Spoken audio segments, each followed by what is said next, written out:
Para sa'yo, alin ang mas bastos sa dalawa? Yung nakahubo o yung nambubuso?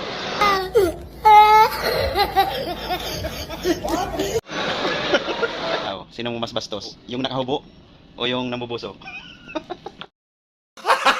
Gago! Alin mas bastos doon sa dalawa? Ang tingin ko mas bastos yata yung nambubuso. Bakit? Kasi pag Kasi nambubuso nabubog. ka, sinasadya mo na yan eh. Oo. Nambubuso ka eh. Yung- Pero yung nakahubo, eh hindi nagpapakita ka lang ng katawan mo. Kumbaga eh, nasa kanila rin, titingnan ka. Oo. Eh pero yung pambubuso, sinasadya mo na yan eh. Para sa akin, mas bastos ang pambubuso. Hindi maganda. Di ba? Huwag tutularan. May gagawin ka eh. Pag nambubuso ka, alam na yun. Bastos ka na. Magdidakin ko yan. O, di ba sinasabi? Di ba? Just Bastos ka, nambubuso ka. Magdidakin ko yun eh. Kung nakahubos ka, eh, hindi ko mo sinasadya. Nakahubos ka, problema eh. Malay mo, nagbibase yung tao. Oo, ikaw nakatingin sa akin eh. Problema mo Oo. yan. Yung nambubuso, sinasadya yan. May jack and point na mangyayari dyan. Wala iba kulay. Dito po kami sa Red Tag ngayon.